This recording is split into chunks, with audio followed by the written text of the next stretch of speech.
somebody who has just cleared FRM or CFA, and he wants to be a part of the global markets team, what ideally he should be doing, or what roles he should go and then come to global market? And while being in the final year of my graduation, I even gave CFA level 1.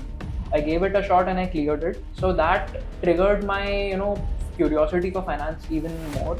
For example, your role also, anybody who is into global market, what are they doing? So you're talking to the traders directly, right? So what is the key skill set that anybody needs to be in your position?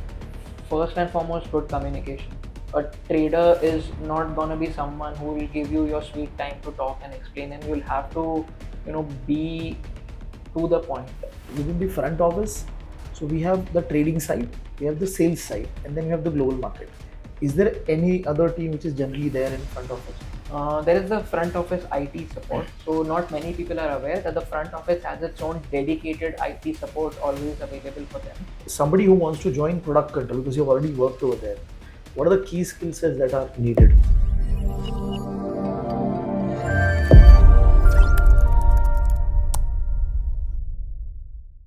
Hello guys, hi, this is Ganesh Naik. I help finance professionals and students to excel in their career and become a better version of themselves. And I also help students preparing for exams like CFA, FRM and SCR. And today I'm back with one of the podcasts that we do to help students and candidates in finance to understand what is happening in the world of finance. So over here, I'm with one of my old student. His name is Krishna, and he's going to be talking about what has been his career and where exactly he's working right now. What are the key skill sets that are needed to be in the current role, and how FRM has helped him to reach over there. So Krishna, first of all, thank you very much to join in, and we'll also have this conversation mix of Hindi and English. Okay. Sure, sir. So Krishna, when did you completed your FRM? So, sir, I started my FRM in November 2018, and I gave my first attempt of level 1 in May 2019. Okay. And I was quite confident that I would be clearing the exam. So I, began prepping up for level 2 even before I got the result. And I gave level 2 in November 2019, and I cleared that as well just before the pandemic. And before that, can you give a brief about your educational background, and then when did you started working, and what was the profile? Okay, so I've done my bachelor's in management studies with my Okay. majors being in finance from Mumbai University. Mhm. And while being in the final year of my graduation, I even gave CFA level 1. I gave it a shot and I cleared it. So that triggered my, curiosity for finance even more. Okay. And that is when I started working immediately once I graduated. So I wanted to dwell further into the field of finance.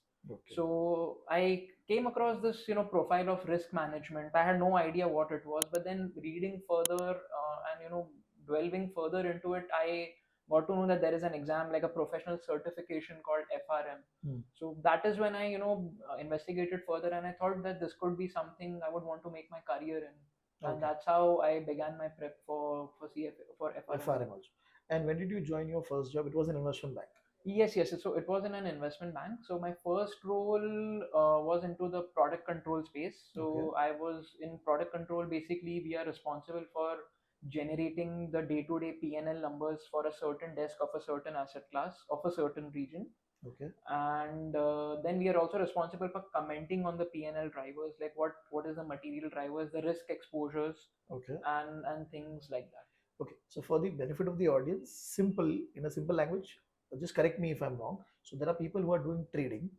Okay, when the trades are done, okay, and it is booked into the system, it comes to you at the end of the day to create a P&L for each asset, each entity, and each product, for example. And you are basically trying to understand whether the investment bank is in profit or loss. Am I correct? Yeah, high level you're correct, but Okay. in detail, there is a lot more that goes behind the scenes. So for instance, a trader, he books his trade on T0.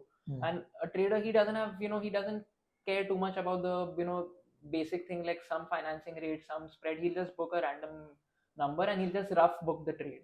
So once the trade is correctly booked with all the correct parameters being input by his assistants, this is where we come in and we work on a T plus 1 basis. So PNL works on a T plus 1 basis where we bifurcate the PNL, we confirm the authenticity of the numbers, and we Okay. even compare the numbers with the trader flash. A trader flash is basically an estimate generated by the trader, or what he thinks as PNL is versus what the actual PNL is.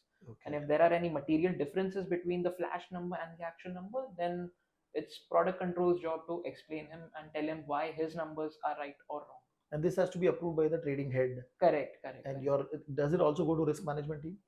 Yes, a certain part of the numbers do go to the risk management team, Okay. mainly the delta numbers, to see the market Okay. mark to market move. And the second point that you mentioned within product control is that you're seeing that if interest rate goes up, how much PNL change will be for us, for the bank.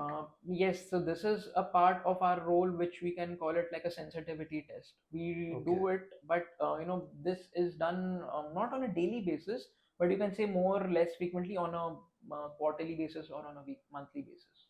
Okay, and you worked in product control in two companies. Correct. Two investment banks. So what was the overall duration for that? So my first job for both the companies, I worked around 2 years. Both were investment banks, but the asset classes were different that I was supporting. So once I switched onto my second company, it was again a product control role, but a completely different asset class to which I had no understanding prior to that job.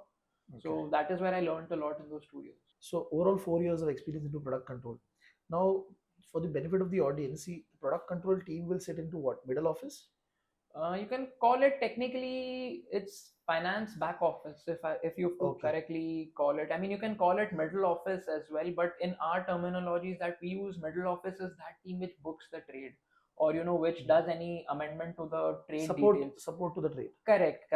So a product control team, it falls into the finance department, but it's actually at the back end. So you are at the back end, you're generating your numbers, because always remember, your back office numbers are the final numbers that are input and that are input in the books. Okay. And when you were working over there, what was the different kind of people who were working? I mean, people who have got different certifications. So did you see CFA is also working, FRM, CA? What was the overall mix of people? So within product control, we were working with a lot of CAs, because the work involves a lot of accounting and substantiation of your P&L numbers. So CAs were there. Apart from CAs, we had a lot of FRMs as well, because one of the tasks in a product control role is the risk attribution. So you have to break down your P&L into different risk buckets like new, trade, delta, theta, vega, and so on. So this is where a lot of FRM people are indeed hired. And you need to have a good understanding about the products. For example, you're sitting for interest rate desk, so you need to know how exactly it works, what are the cash flows, what is the risk. Am I correct on that? Yes, absolutely spot on. We do need to know, because many a times you will be talking to the trader. Like for instance, there is a day where the trader doesn't agree with the back office numbers. A trader is not a person who has the luxury of a lot of time. He will expect you to know how a certain product functions and what are the expected payoffs and cash flows associated with it. And when you're conversing with a trader, if you're left unaware of how a product works, it just doesn't look good on your part. So you won't be able to talk to your stakeholders, basically. Correct. Okay, perfect. And how did FRM? So while giving the FRM, you're already working in PNL. So how did it? Working in the product control. So how did your FRM preparation got connected to this? Only that risk attribution part? That was one main parameter where I thought there was a lot of similarities. Apart from that, I was responsible in that particular role for devising the daily commentaries as well for the PNL. So I was dealing with the market Greeks on a daily basis. I was checking things with Bloomberg, the different rates with Bloomberg, conducting the sensitivity and scenario analysis. So this is where, and all these things were well covered in the FRM level 1 syllabus. So this is where I found a lot of similarity, and this made my studies a lot easy. Okay. And when you moved away from the product control team, what was the new role that you entered into? So the third role that I picked was a complete 360-degree turn, where I changed from product control into a global markets role. So there was a new compact but a very small team being set up, where we were supposed to migrate work from APAC into India. Okay. So I was hired as the first member of the team, me and another person. So we set up the team from scratch in India, and we are right now, you can call our team is called like TDA. We are trading desk assistants. And so when you use the word global market, First of all, where does it sit? Back office, middle office, front office? Global markets is your proper front end. It's one of the cream roles for an investment bank that you can get into. So they are into your proper front end support. Okay. And what does anybody, like, for example, your role also, anybody who is into global market, what are they doing? So global markets, as I said, it's a front end role where you're expected to support trading and sales throughout the day. Okay. The main one thing about global markets which is different from a product control or any other role for that matter is your work is never monotonous. Like on a different day you can get a lot of different issues, and none of the structures as such are well defined, or as we say, there is a SOP of doing things. There is no such SOP. Okay. So you're dealing with dynamic things on a daily basis. So can you give an example, like what kind of things you will be dealing with, or what issues you will be dealing with? So suddenly, for example, a trader finds that a particular index he's trading in, it's not giving him the required PNL. So he just tell me, mate, find out why my PNL isn't up to the mark. So it's then gonna be my job as his assistant to investigate the particular index and see which stock is not performing, or Okay. what's missing within the, whether the ratio of the stocks is different, or something like that, or if there is a issue with the valuation systems of the firm, because this is something which we do encounter. Okay. Where due to a systemic glitch or something like that, the valuation is very different. Valuation is very different. And so suppose, is it so you are only mapped to one trader, or is it like 3-4 traders who are there? So currently I'm supporting around at least 18 traders, 18 to 20 traders. And they are sitting in only one time zone, say for example Hong Kong, or is it spread out? It's spread out within APAC. So you'll have Hong Kong, Singapore, Korea, Tokyo. It's spread out. So your day also will start very early. Correct. So my current working hours, at least the minimum working hours, I log in at around 6 a.m. IST, and I log off at around 5:30 p.m. IST. Okay. So it's like around 11 hours of work. Correct. Okay, so it is that much demanding. Yes. So if I was to define the extremely critical hours, I would say the first 2 to 3 hours. The pre-open in Hong Kong is very critical, because Okay. you are dealing with sales and trading at the same time. So you need to ensure that at the same time there are certain tasks where you even need to communicate with the clients. So you're talking to the traders directly, right? So what is the key skill set that anybody needs to be in your position? First and foremost, good communication. A trader is not going to be someone who will give you your sweet time to talk and explain, and you'll have to be to the point. There is going to be absolutely no room for beating around the bush. You have to come to the point and tell him straight what are the things. So communication is number one. Number two is knowing what you're doing. You'll come across many situations where people, they are left completely unaware of what they are even doing, and then they are talking to traders, which only wastes the traders time, and in short it wastes the bank's money. So you need to know what you're doing, and you need to be very dynamic, and you need to basically multitask a lot. Okay. And the product knowledge again has to be very good. Yep. In and out, which is the base for your CFA and FRM Correct. content. And when you said communication, suppose you're dealing with somebody who is sitting in Hong Kong, his language, the way they are speaking might be different. Correct. So you'll have to be also understand what they are saying and then communicate. Absolutely, that is something, as good a speaker, your listening skills are even more important. Okay. And and understanding what the other person means. And how is this role different, or the front office role is different than the back office role of product control? In a product control, your day, as I said, is more or less defined. There is a certain routine. You perform some pre-PNL tasks, then you perform some reconciliation, then you perform the variance task, and it's a very defined, monotonous thing.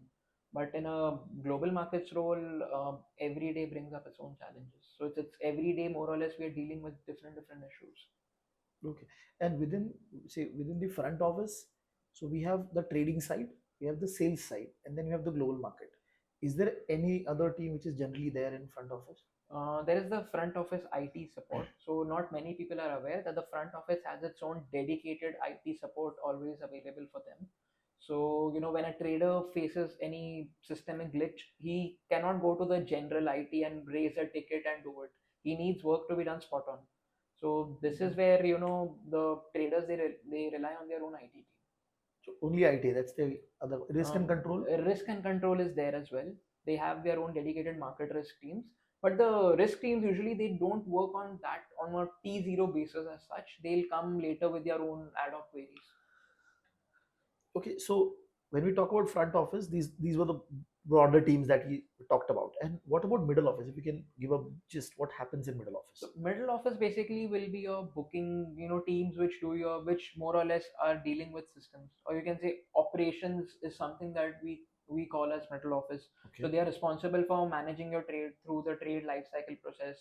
They are the ones who amend or cancel any bookings to be done, or make any new cash flow bookings to be done. So for Okay. example, if the front office is to be levied a certain fee, so it's the middle office that does the booking on the particular portfolio of a desk.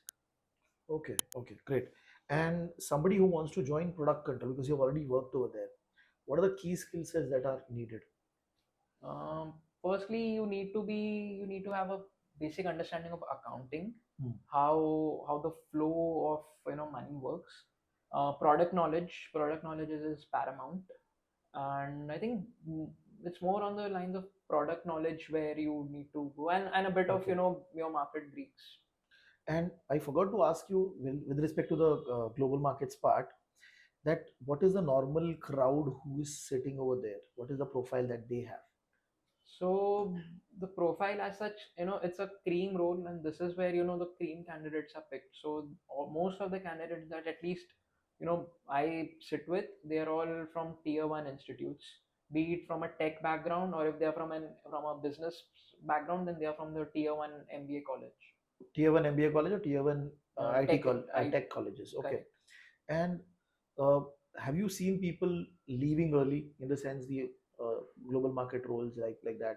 Yes, there have been. Because of the stress? There have been, absolutely. The stress is at its peak in a global markets role, but a lot depends on your senior leadership as well. If you have the backing of some really understanding seniors, then your life can be made a lot easy with that. But yes, there have been cases where people have quit well within their probation.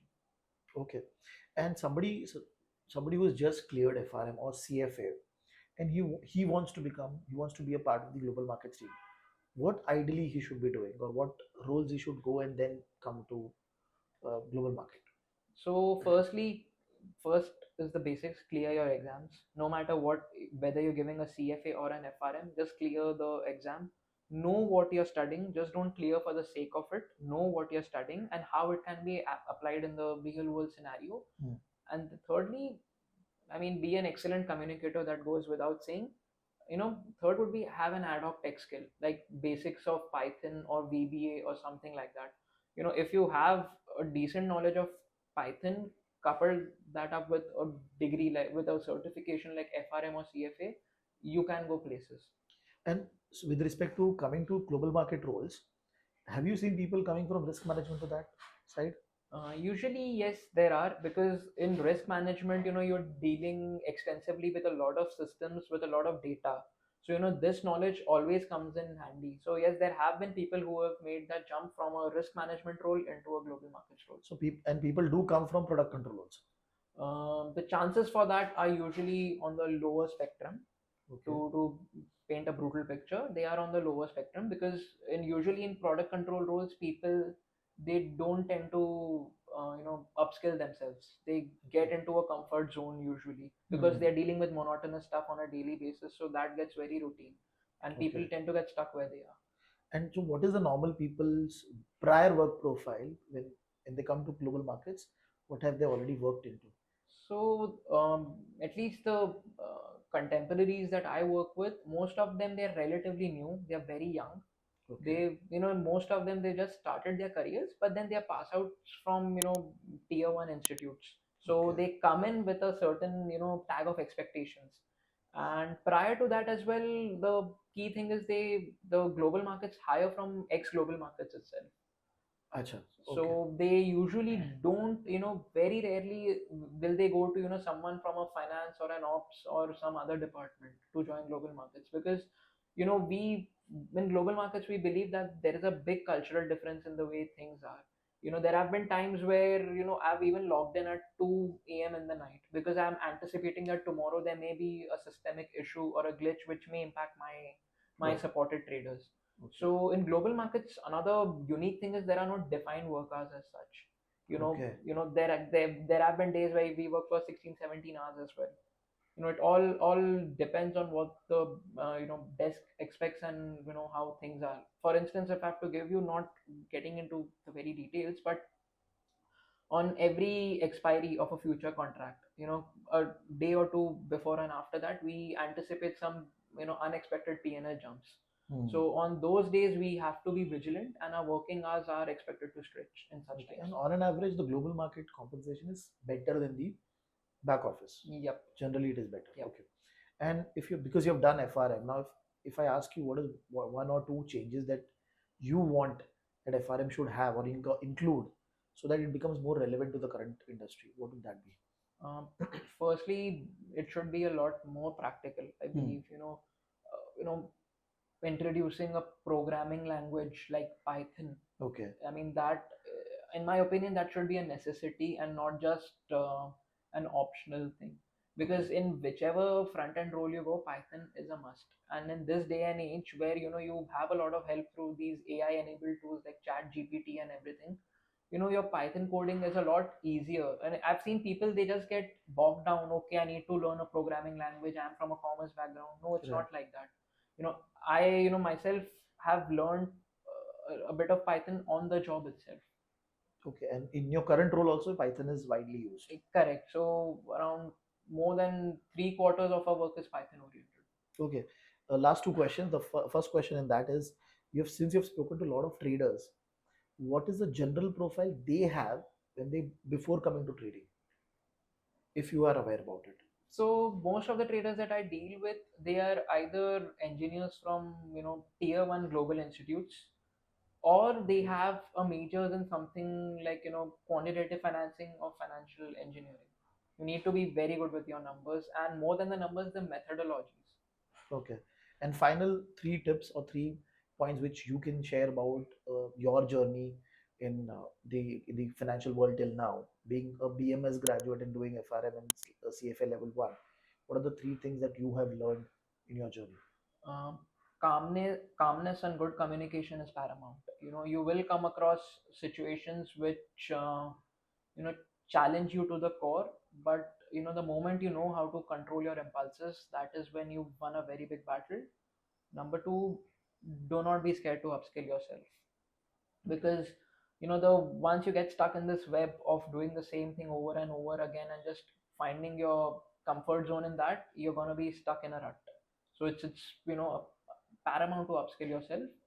And third, don't be afraid to talk to people. Okay. While during my product control days, I had teammates who used to be absolutely scared to even talk to the traders. They used to think that the trader is a person with a lot of attitude or something like that. No, it's not that. Even that person is a human, and they are there to work with you. They are your colleagues in itself. So don't be afraid to talk to people. Wonderful, Krishna. I mean, thank you very much for taking out time and talking to us and giving a glimpse of what has your career been from product control to global markets. And you shared a good amount of understanding with respect to how global market actually work. What is the requirement? Because there are a lot of students, they must have heard about it. In fact, I don't think so. They must have heard about product control, but they must have heard about global markets or trading related side. They will understand what is the requirement. And like you said, you have to be there on floor, you have to work like 12 hours, 11 hours, it's a normal time. So they should be mentally prepared with what is the amount of effort that goes into it. So thank you very much for taking out time. Thank you, sir. Bye bye.